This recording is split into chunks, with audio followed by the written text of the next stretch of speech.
একটা যুবকের দাম কত জানেন আপনি? ইসলামটা গালেব করেছে যুবকেরাই। প্রিয় নবীর সময় যুদ্ধের ময়দানে আলী ছিল কয় বছরের, ওমর কয় বছরের, ছোট ছোট সাহাবারা মুয়াজ মুআব্বাস 8-10 বছরের ছাওয়া আবু জেহেলের গোষ্ঠী সাফ করে দিয়েছে। সুবহানাল্লাহ কয় না? আর আজকে আমাদের 8-10 বছরের ছাওয়া এখনই ভালোবাসা শুরু করছে। হ্যাঁ, স্কুলের মধ্যে ক্লাসে একই ক্লাসে 10টা মেয়ে 10টা ছেলে, ওমরা ভাগ বটরা করে নেওয়া শেষ। কার কোনটা ওমরা নাই আগতে নেওয়া শেষ। ক্লাস 4 এর মধ্যে ভাগ বটরা শেষ। আমি একবার আমার এক নাতনিকে বলছিলাম যে তোর দাদি তো বুড়ি বুড়ি ভাব, এখন তো বলে তোরে বিয়ে করা লাগে। কয় দাদু সিট ফাঁকা নাই। আমি কই কয় কি দারে, ক্লাস 4 পড়ে না 5 পড়ে, তুই আর বলে সিট ফাঁকা নাই। আমি কইলাম ফাঁকা নাই মানে? কয় হ্যাঁ দাদু আমার পিছনে 5টা ঘোর আছে। সুবহানাল্লাহ, আরো বেশি ঘোরা ভালো। নাউজুবিল্লাহ কোন শেষ। হাসিয়ে লাভ কি? ওটা তো আপনার মেয়ে, ওটা তো আপনার বোন, ওটা তো আপনার ভাগ্নি, ওটা তো আমার ভাস্তি। এ লজ্জা তো আমাদের, এ লজ্জা।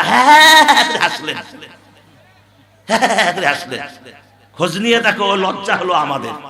উপরে থু ফেলাম, উপরে থু দেন, ওই থু এসে গায়ে পড়বে। কথা বলেন, এটাই কি ওয়াজ করি কি হবে মিয়া? ওয়াজ শুনিয়ে কি হবে, বলিয়ে কি হবে? এই ওয়াজে যদি আমল না হয়, সারা রাত ওয়াজ শুনবেন, ফজরের নামাজ নাই, কি লাভ? কর। এখানে বসে আছেন কাউনিয়াবাসী, বয়স কত হয়েছে? প্রায় 40, 30, 50, 60, 80 বছরের বুড়া এখানে বসে আছেন। যুবকেরা, কচিকাছারা, সুদের সাথে আমরা সবাই কম বেশি জড়িত। লাভটা কি? সুদের পরে টাকা দিচ্ছেন। স্বামী কম ভালোবাসে, স্বামী কয়, সারক কয়, কয় স্যার তোমরাই মোর ভালো স্যার। কথা কয় না? হ্যাঁ। তাহলে লাভটা কি? কর। প্রিয় ভাই, এগুলো হচ্ছে সমাজের রোগ। আপনি কিস্তা দিয়ে কিছু করতে পারবেন না। সমাজে যে রোগ আছে, রোগ ধরে ঔষধ দিতে হবে।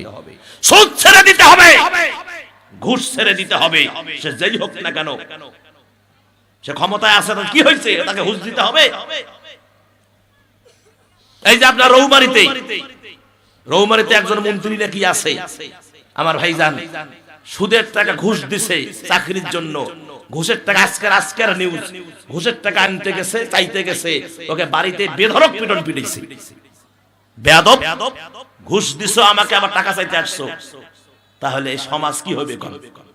যদি নেতারা সুদ খায়, ঘুষ খায়, যদি সমাজপতিরা সুদ খায়, ঘুষ খায়, আমরা কই যাব?